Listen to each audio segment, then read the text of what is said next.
Chers amis, bonjour.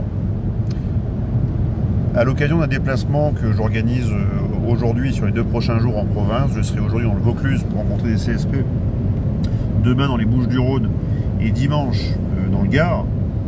Je tenais à vous partager cette vidéo pour vous livrer des réflexions, inspirations qui me sont venues aujourd'hui et que je souhaitais vous partager en marge de tout ce que l'on observe sur cet engrenage funeste vers la guerre, cet engrenage belliciste, et tout ce qui se passe également autour des sommets de la paix organisés par Macron, qui est en fait un sommet de la guerre, et toutes les manifestations, enfin l'aplaventrisme des médias bien sûr en face de tout cela, qui sont vendus au système, vous le savez déjà, mais aussi les tentatives non pas de riposte, mais de réaction de certaines oppositions en faisant des manifestations, différentes choses.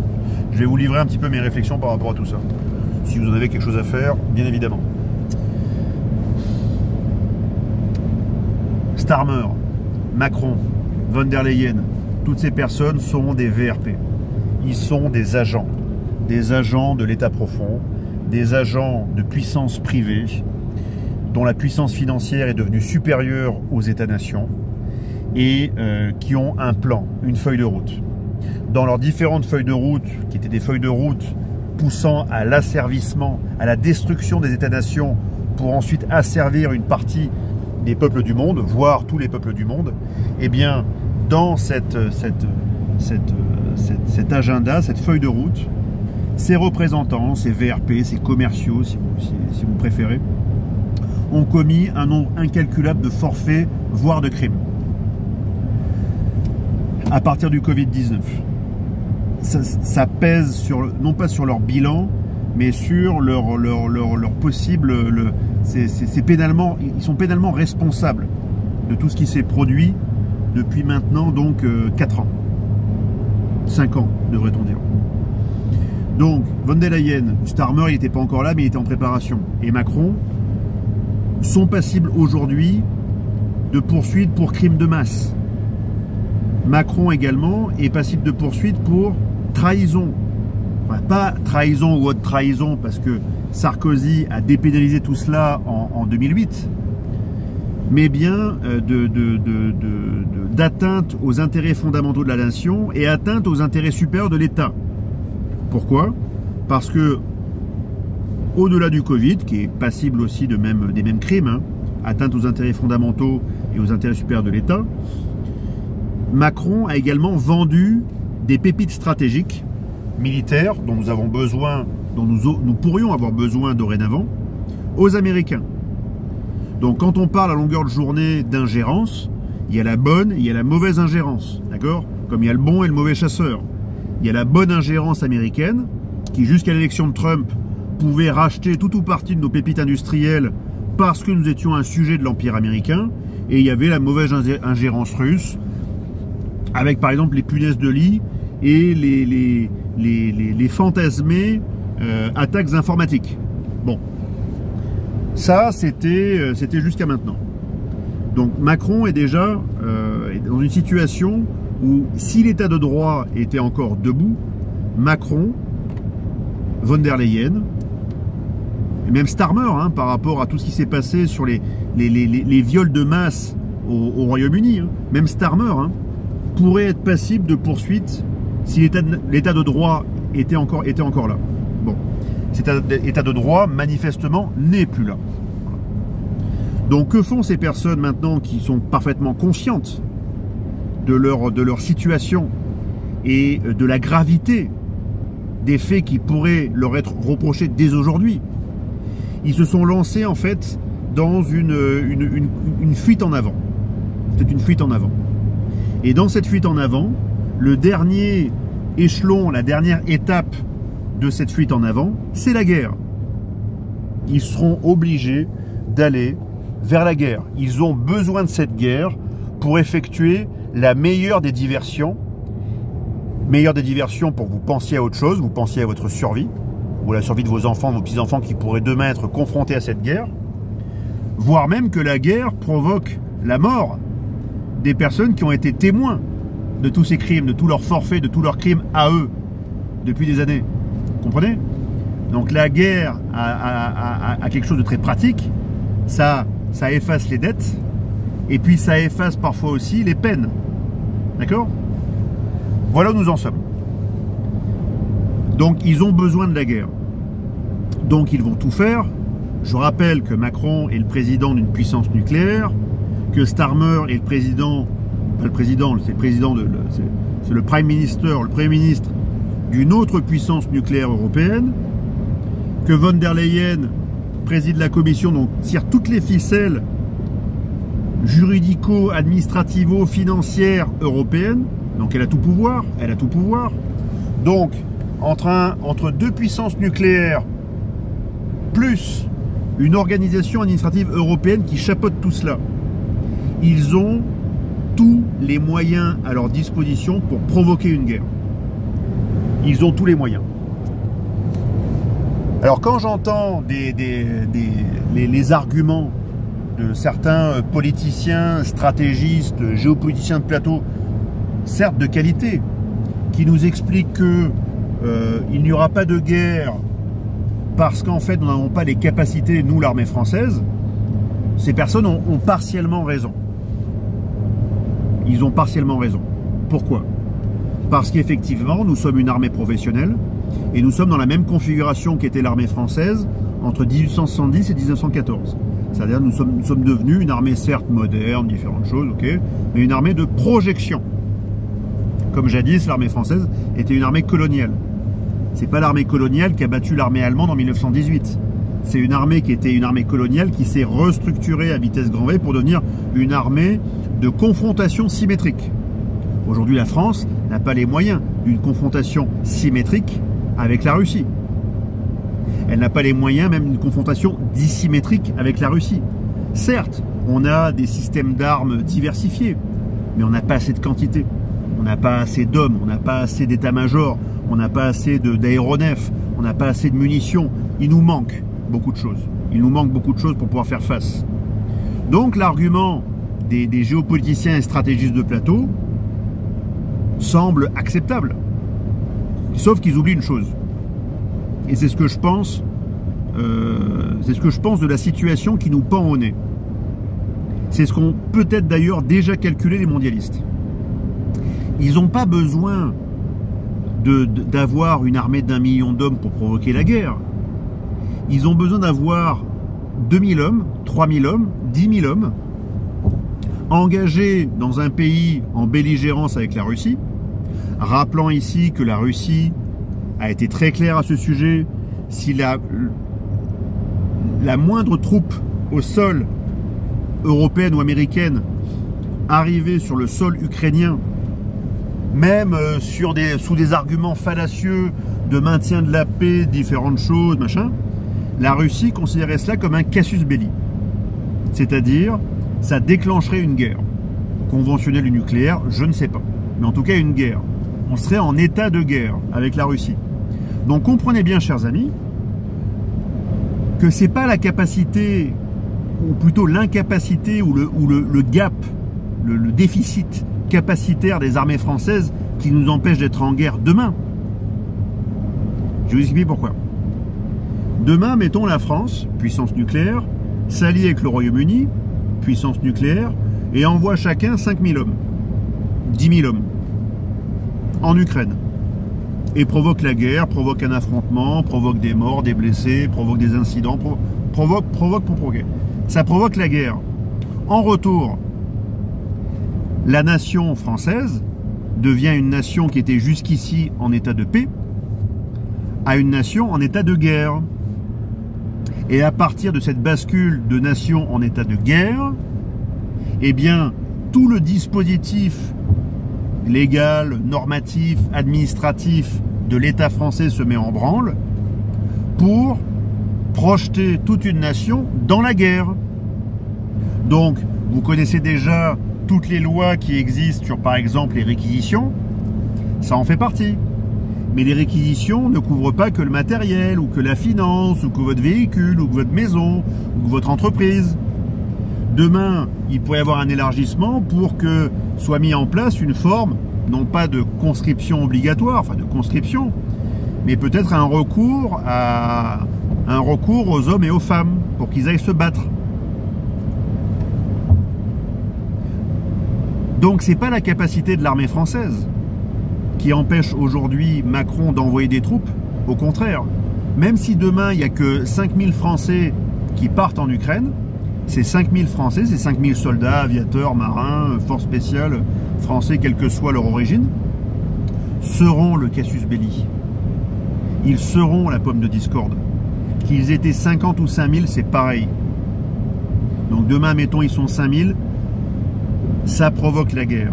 Et donc ça provoque à ce que la France devienne cette fois-ci une nation non plus en co-belligérance, mais en belligérance directe. Et vu la vitesse à laquelle vont les choses, le train auquel vont les choses, vu l'empressement de Macron à créer cette coalition guerrière autour de lui,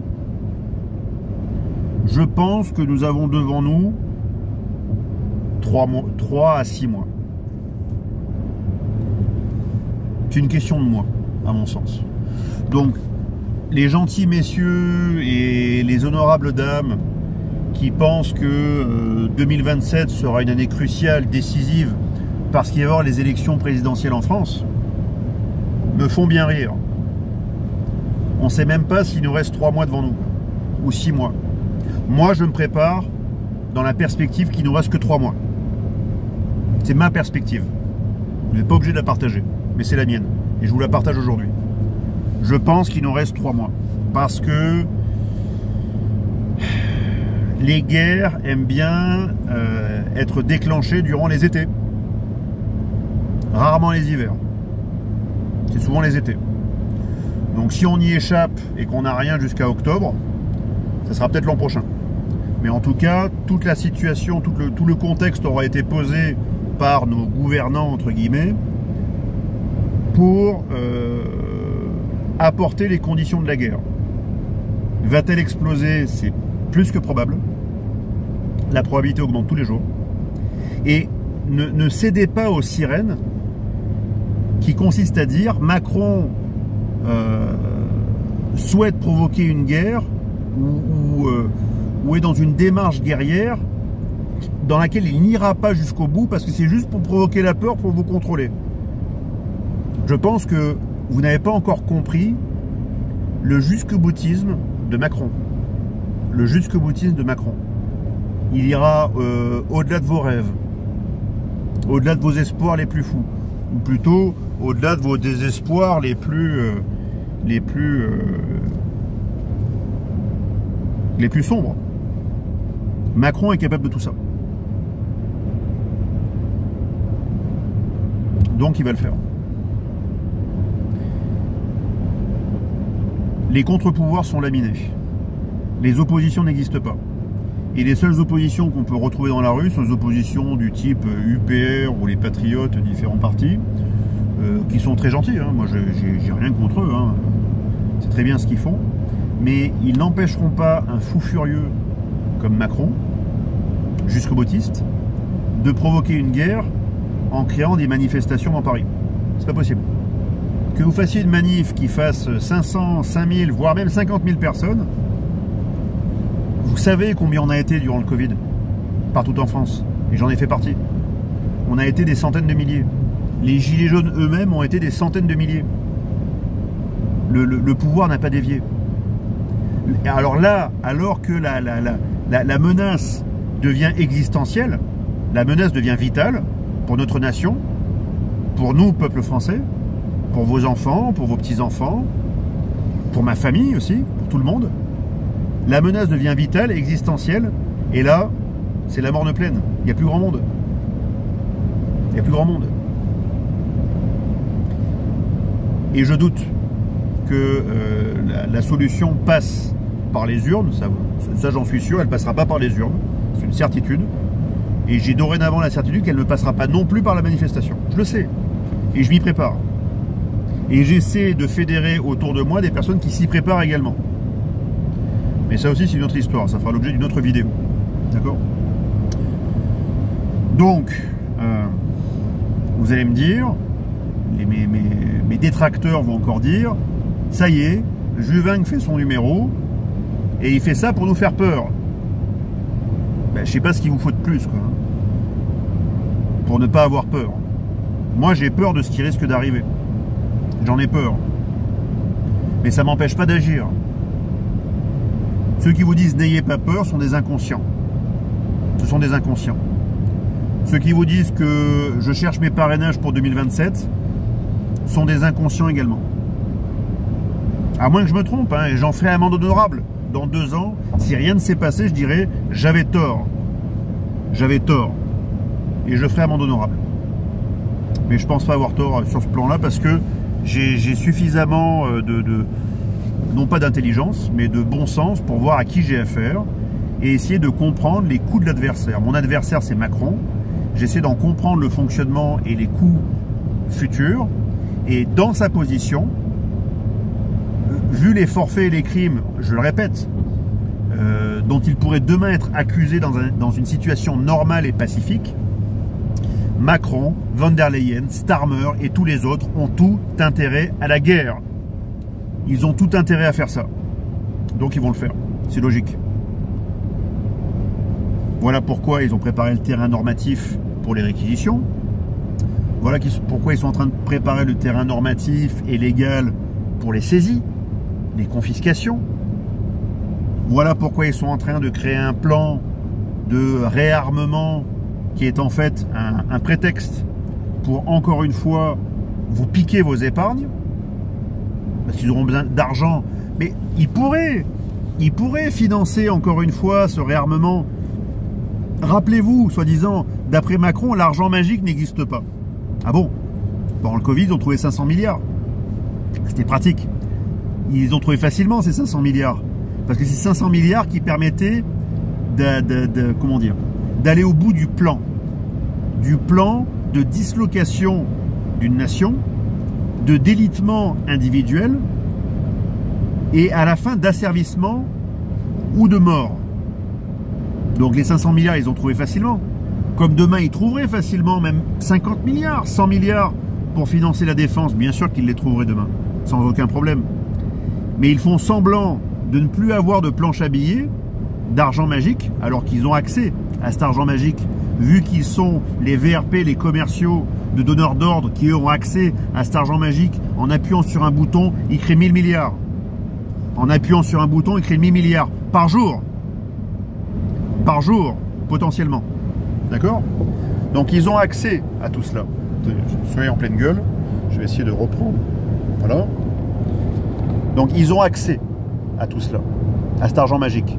Mais ils vont vous faire croire qu'ils n'y ont pas accès pour vous faire les poches. Tout simplement. Tout simplement. Maintenant vous allez me dire, nous voilà bien avancés. Je pourrais simplement commettre cette vidéo et vous laisser là en vous disant, bah écoutez, maintenant, débrouillez-vous avec ce que je viens de vous dire. Ce n'est pas ce que je fais depuis 3 ans. Ce que je fais depuis 3 ans est difficile. C'est douloureux. C'est douloureux.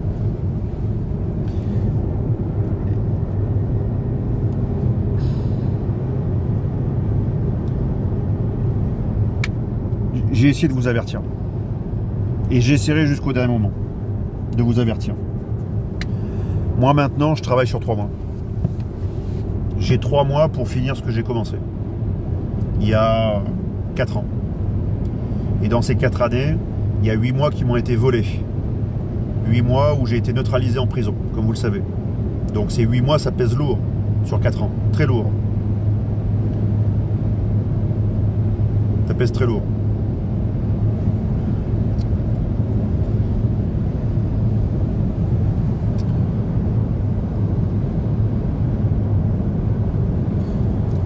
Donc on va voir la guerre. Donc je dis à toutes les personnes qui vont en manif, allez-y. Les réunions publiques, les manifs, il peut encore y avoir une utilité à tout cela. C'est l'utilité de rencontrer, d'identifier des personnes demain sur qui vous pourrez compter pour résister et vous battre. C'est la dernière utilité que je vois aux manifs et aux réunions publiques. C'est identifier ceux sur qui vous pourrez vous appuyer demain. Ce qu'on a essayé de faire à travers le CSP depuis 4 ans. Mais vous ne voulez pas le voir. Vous ne voulez pas le comprendre. Vous ne voulez pas l'accepter. Et c'est pas moi qui vais vous forcer. Moi, je peux sembler dur, être dur dans ce que je fais, être dur dans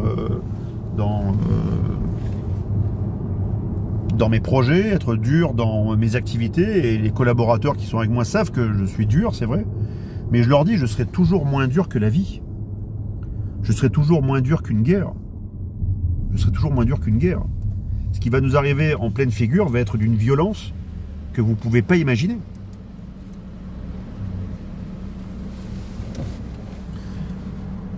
Je vous laisse, chers amis. Bon courage. Si vous souhaitez suivre nos aventures, rejoindre le CSP, ben rejoignez-nous. Si vous souhaitez nous aider à construire un système de résilience, eh bien rapprochez-vous de nous auprès de la Foncière Financière Libre. Et si vous souhaitez simplement être spectateur, ne partagez pas cette vidéo. Si vous voulez être acteur, uniquement partagez-la. Les spectateurs, de toute façon, seront spectateurs, ils seront acteurs ou victimes de ce qui va arriver. Courage à tous, à très bientôt.